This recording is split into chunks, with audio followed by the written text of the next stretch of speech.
It's time to get your morning started with the news you need to know. News update.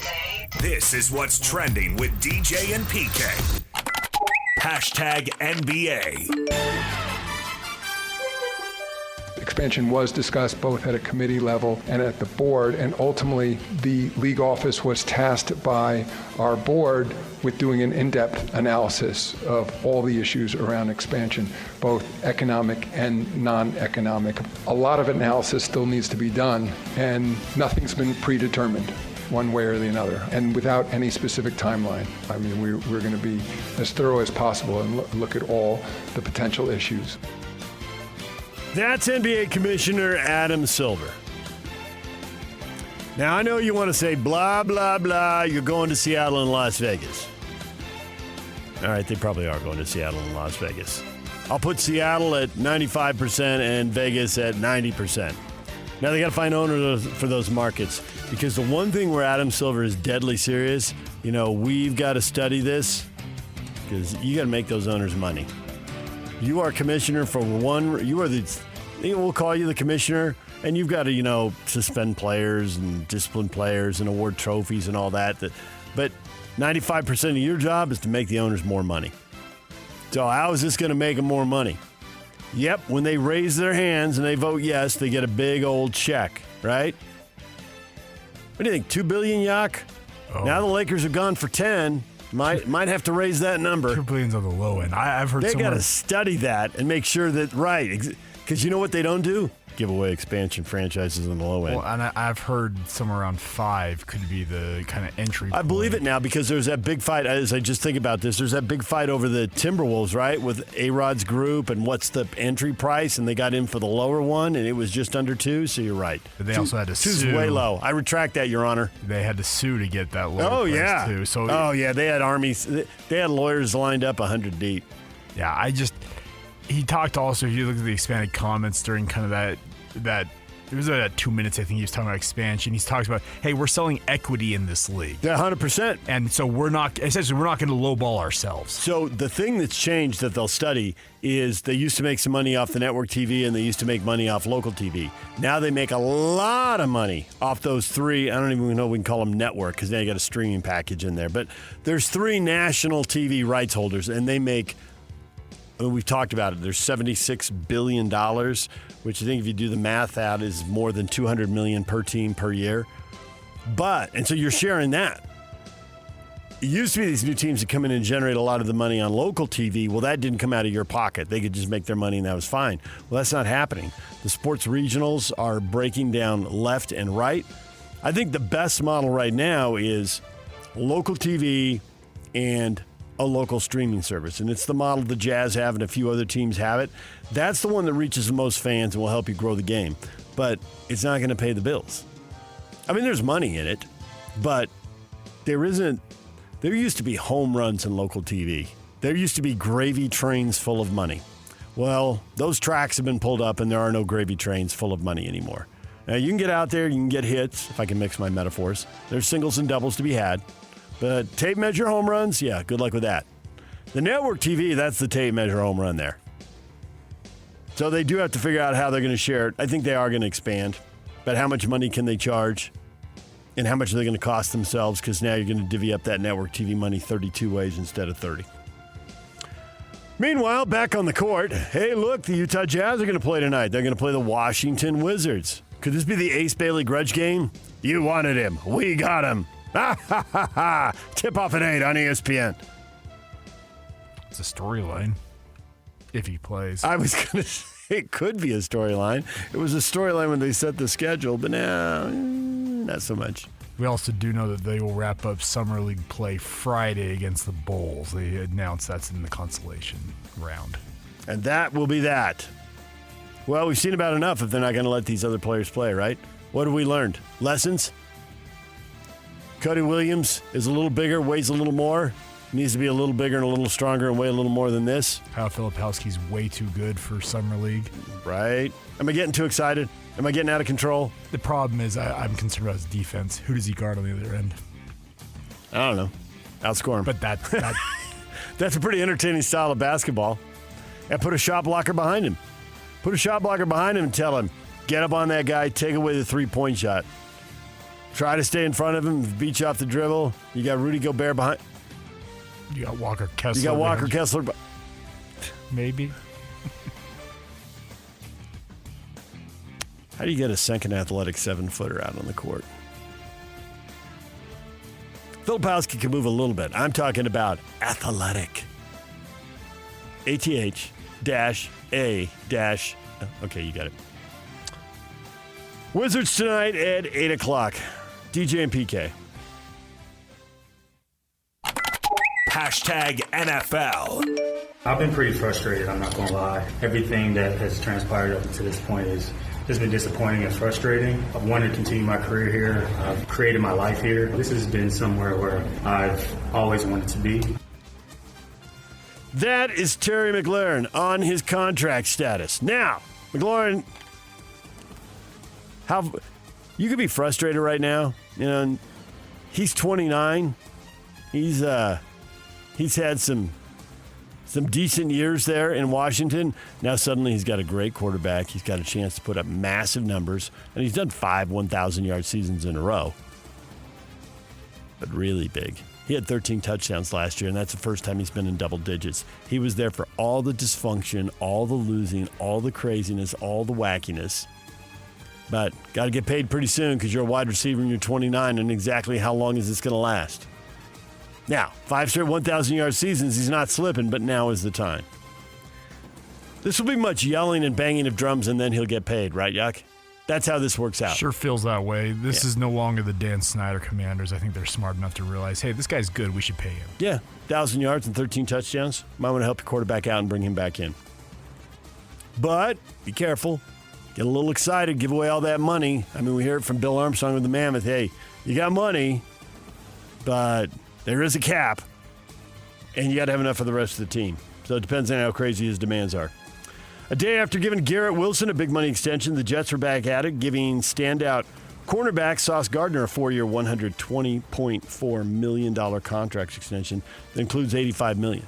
Now, the difference here is the Jets are paying veteran quarterbacks. Now, they're not paying expensive veteran quarterbacks. Washington's got a guy on a rookie deal, so there's a little more money to be had, right? Once your quarterback bellies up to the bar, as we just saw in San Francisco, and you pay him $50 million plus, well, now you don't have as much money for everybody else. Chiefs made guard Trey Smith the highest paid interior offensive lineman in league history with a 4-year, $94 million deal that includes a record $70 million guaranteed. They got to fix the O-line. If he's really good, great, and put 4 guys next to him. They've lost 2 Super Bowls because their offensive line wasn't good enough. Now they've got 3, and that's awesome. But the thought they could have 5, 1 year was injuries. There's nothing they could do about it. They got ravaged in the AFC playoffs, and they did not have anything close to a healthy offensive line to go up against Tom Brady and the Bucs. But last year, the line was definitely slipping. Art Monk, they're going to retire the number 81. Man, that tells you right there how messed up Washington was under previous ownership. Art Monk was the man. PK grew up in Jersey and right in the middle of the NFC East and all those. I didn't. I grew up in San Diego on the other coast rooting for a team in the other conference. And I knew Art Monk was the man. It was completely obvious. About time, Washington. Anybody who was at a club that long and played that well, come on. DJ and PK. Hashtag college football. You know, I'm not really in the business of, this is going to sound mean, but like caring what other people think. But, you know, I'm grateful that y'all think that, but I've only played, 2 games, so I got a lot to prove. I don't know. We got a bunch of famous people in Austin. We got McConaughey rolling around, so I'm in his shadow. Arch Manning doing the aw shucks thing and doing it pretty well. And he's right. He only has played a couple games, and there's just been a ton of hype for him. So he's right. It is weird, and he hasn't deserved any of it.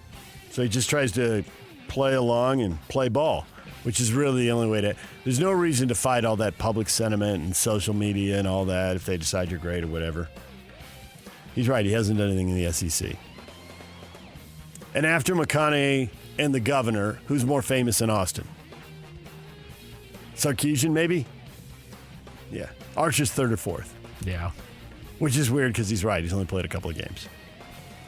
Mediation between the Pac-12 and the Mountain West failed after the two conferences failed to reach a settlement agreement over $55 million in poaching fees and then that take the matter to court.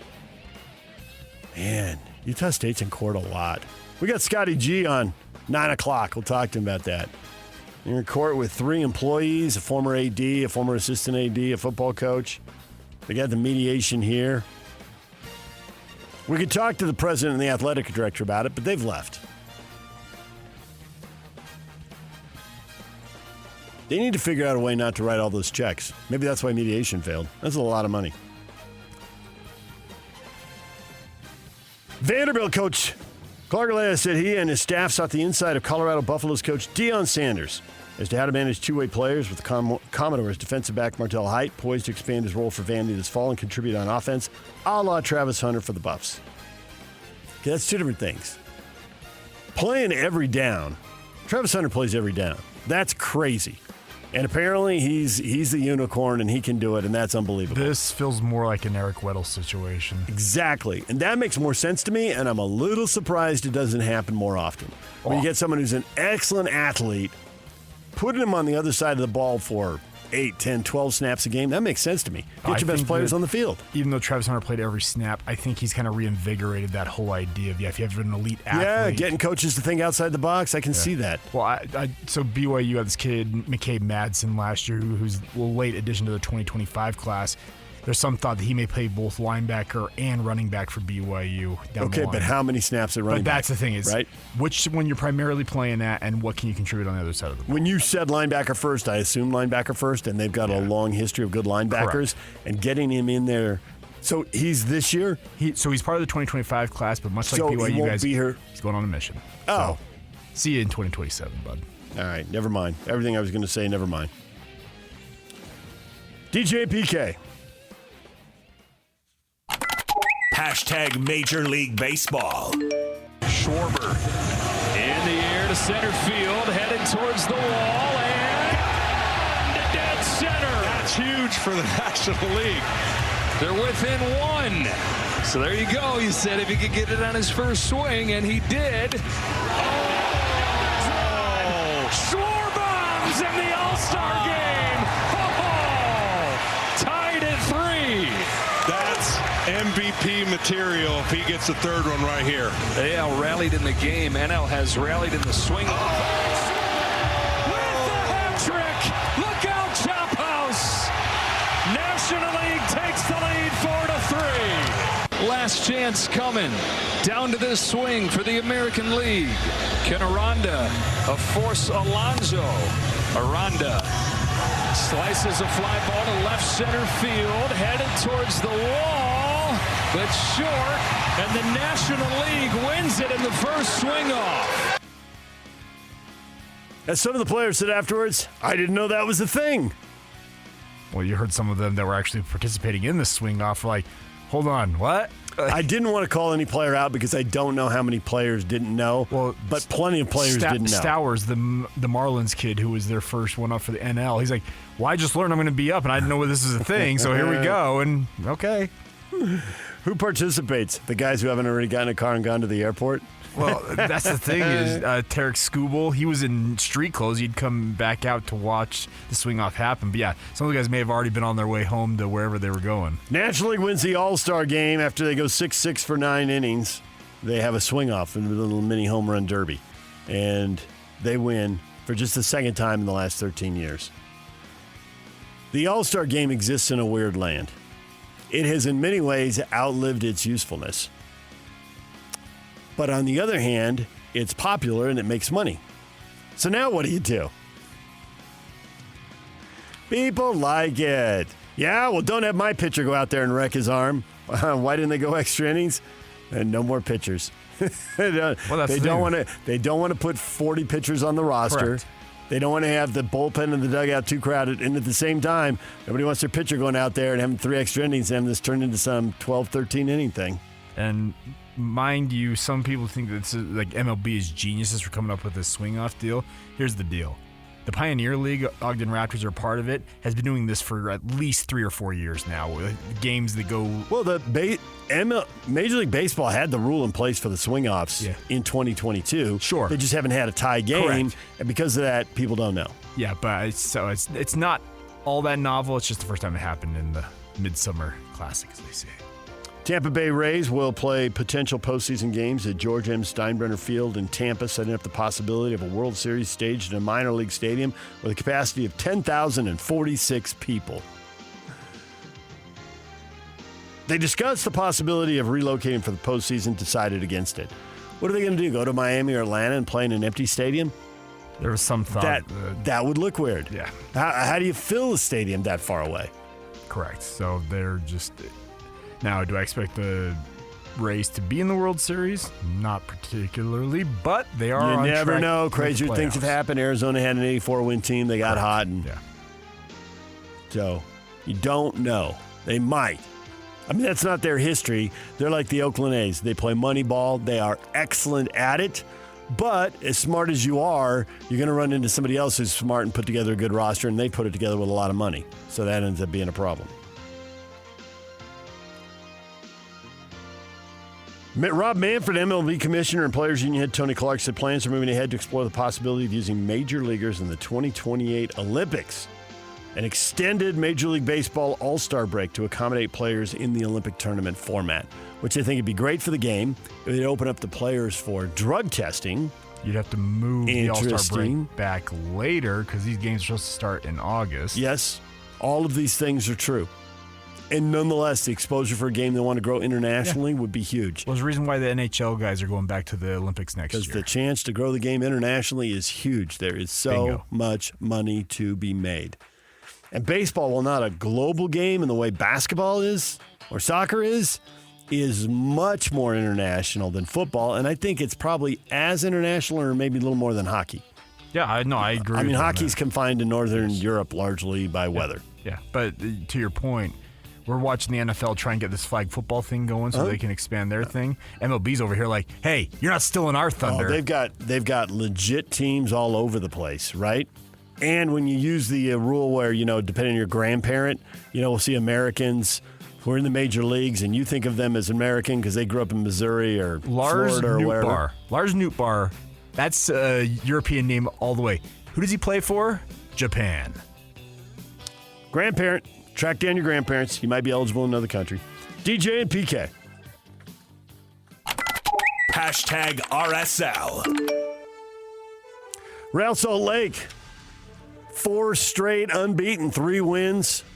And they did have 1 draw, so 10 points out of the last 12. The dirty little secret and all that is they played 5 games in a row against bad teams. Teams well below the playoff line. Now they play a good team. Portland, well above the playoff line. This is much tougher competition than RSL's faced in their last 5 games. And they had a loss to the Galaxy in LA before they got on this streak. So, interesting test tonight. Both teams playing midweek. It's the middle game of 3 games in 8 days for both teams. So, there's going to be some squad rotation.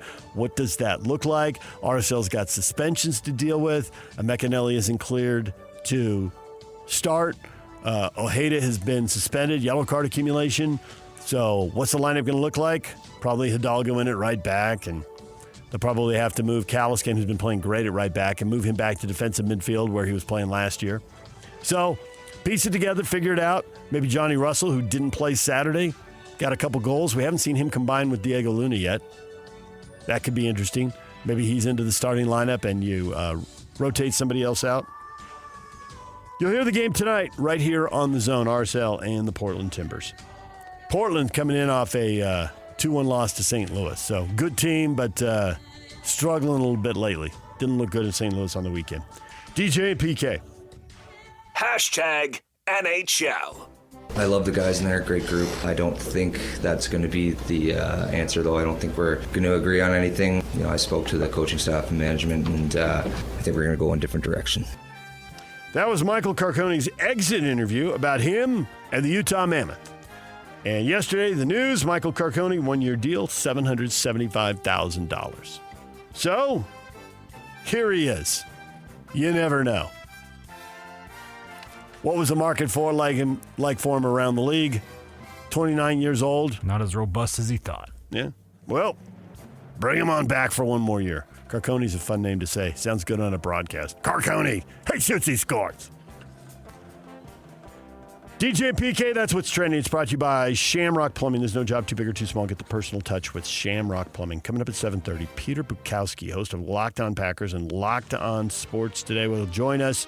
8 o'clock, Brian Taylor, host of Real Golf Radio on the Open Championship. 9 o'clock, Scotty G, host of Hands and Scotty, talking Mountain West football from the Mountain West Conference Media Days, and he's there for a couple days. There's obviously the radio voice of Utah State. He didn't know much about the team last time we talked to him because Bronco had everyone locked out. I wonder what the average turnover is for a Mountain West Conference football team. And Scotty can figure it out in the next couple of days. Like 50, 60 players. You get rid of the players who aren't good enough, but the players who are good are all off to Power 4 leagues and more money, and so you're rebuilding most of the roster. We'll talk with Scotty G at 9 o'clock. Peter Bukowski, we start a little tour around the NFL. We'll talk to him about Jordan Love, the Packers, and the NFC North, which was right there with the AFC West as just an excellent division. Best division in football, but can they repeat? Can the Bears make them even better? We'll talk with Peter next, right here on The Zone.